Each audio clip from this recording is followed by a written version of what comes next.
Hi, my name is Paige. Welcome to my channel. So I was tagged by Robin Reeds to do the finish the book tag, and it's 7 questions, so it's a short little tag, and I'm super excited to do it. It sounds really fun, so let's just jump right into it. Also, my bangs are a little weird because I trimmed them yesterday, and they just need a minute to grow in, okay? They look a little weird, but it's okay. I don't mind. They'll grow back cute. I know it. Also, I'm sitting on my floor and realizing that I like really need to dust. Like really bad. Anyway, let's get started. Question number 1 is, do you keep a list of books that you have read?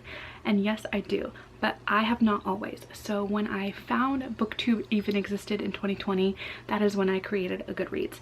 I knew about Goodreads. I knew that it was where I would look for reviews every now and then if I did want to pick up a book, and I saw it everywhere, but I never really used it. So that was when I first created a Goodreads and started listing all of the books that I have read.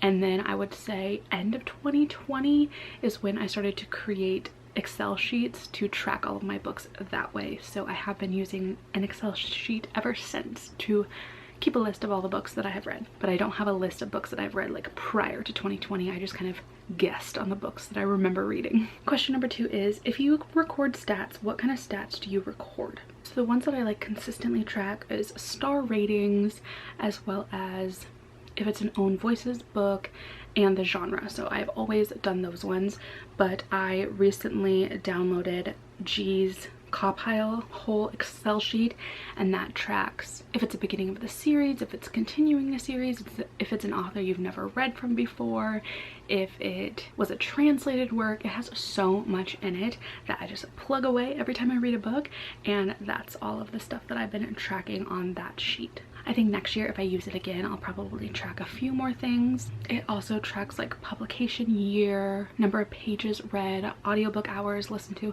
So there's a lot in it, but I feel like there's a few things that I could add eventually. I just can't think of them off the top of my head right now.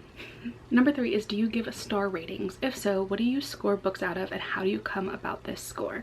So I just said that I use Copile, and I feel like that's helped. So in 2020, when I didn't know about Copile, I was just going off of the feeling that I got. If I loved a book, if it like brought me to tears, that was 5 stars.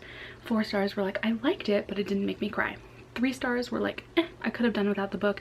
2 stars was like, I hated this book. 1 star I tried to never give. But I've since like reimagined a few things, and going through Copile every single time has helped me figure out star ratings without really needing to punch it all in. There are some books that I really love, but Copile will tell me that it's only 4 stars, but I'll still give it 5 stars. Like I'll mess with the scores a little bit to make sure it's a 5 star, just because of how it made me feel, and that I knew that it would stick with me for a while, even if it wasn't the most logical book or the plot wasn't the greatest. There's a few books like that. And there's also books like the Serena Bow and Ivy Years series that I hated with a passion, and when I tried to plug it into Copile the first time, it gave me like a 2 star, and I was like, that's a 1 star. That is a 1 star. So I messed with the scores a little bit and brought it down just because my feeling said 1 star, you know? So I do usually base it off Copile, but every now and then you just get a gut feeling about a book that is just really terrible or really great, and you need to like fiddle with the scores a little bit. Dude, my bangs are not giving me a good time. Okay, that's a little bit better. They're like kind of crooked this way, but I don't want to trim it too much off and then have them crooked this way. So I just keep looking at myself. I also don't have my glasses on, so I keep squinting at myself, and it just looks a little silly. Number 4 is, do you review books? And yes, I do. I try to challenge myself this year to write at least a word or a sentence about each book. So there are some books that I have written more about because I felt more towards them, and some books that I just didn't really know what to say. I didn't really like it, or there was just nothing I felt like I can add to a conversation about it. So I would just write like, amazing, wonderful. But every single book that I have read this year, even the ones that I've DNF'd, I have written something on Goodreads, and they're not great reviews. I tried in the past, I would say last year, I tried to do a little bit more thoughtful reviews, but I just found myself saving it for only like 5-star books. So I just decided, like, write what's on your mind, put down what you felt, put down a few things that you liked about it, and then just move on. Because I would get so in my head about, I'm not wording this correctly, it's not sounding like a great review, who's gonna want to read this book? based on my review, but like I don't think anyone actually sees my reviews. I get like 1 like in a blue moon. So I just write how I feel about the book and just move on. So yes, I am reviewing, but not like critically reviewing. Unless it's an arc from NetGalley, then I do try and like go more in depth, especially because it's a book that hasn't come out yet. Number 5 is, where do you put your finished books?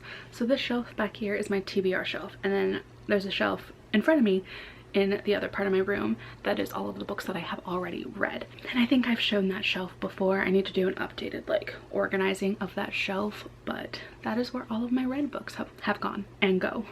That is like an incentive to me to read these books so that I can fill up that shelf a little bit more. I'm running out of space on it, but I think if I turn my book sideways, I'll have a little bit more space to work with. But yep, that's how I do that. Number 6 is, how do you pick your next book? And I have a TBR game, so I will link that playlist if you want to see that, and that helps me pick about 4 books in the month. I am currently in the middle of a readathon, which had a bingo board, so prompts like that also help me pick books. Lately, I've been picking books based on videos that I want to film. So I will jot down some ideas of videos that I want to film, and then I will try and spread those videos apart to when I want to publish them, and then kind of like backdate what books I need to read by certain times, and that helps me get through the books that I want to read. And I am a bit of a mood reader, but I also like to have enough structure so that I'm not just like staring at my overwhelming TBR and not knowing where to go. So like having a video idea in the future helps me pick or like wean down the books that I want to read, and so I just pick within that group of books that I want to read, and it's very helpful. I have gotten through so many more books since I started doing that. So I have a shelf behind my couch. So my room's weird. I have like a bedroom area and like a living room-ish area in my bedroom, and behind my couch I have a shelf that has all of my books in the month that I want to get to. So those are the only ones I'm pulling from the month, and everything on here just kind of sits back there until I choose my TBR for the next month, or my like hopefuls for the next month, and then they go on the shelf behind my couch. It sounds a little confusing, but it makes sense to my brain. And the last question is, do you have any other rituals for when you have finished a book? Let's see, what do?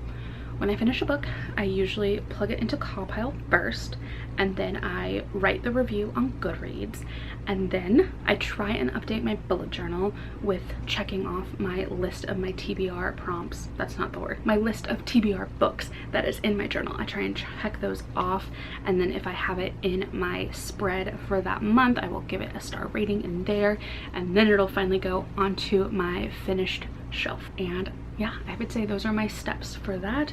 Right now with the readathon I'm doing, I also have to plug it into a Google form so that my team can get points for every book that I finish. So without readathons, it's just spreadsheet, Goodreads, bullet journal, onto the shelf. Am I already done? I feel like that was the quickest video ever, but the final part is to tag some people, and I cannot think of anybody off the top of my head. I always tag the exact same people, so if I can think of anybody, I will tag them in the description, as well as link the original creator if I can find them. And I think that's all I have to say. If you have made it this far, leave me the hair cutting emoji so that I know you watched until the end, and I will see you in my next video, which should be out on Friday. In the meantime, you can find me on Instagram or on Discord, and those links are also in the description. All right, I will see you on Friday. Bye.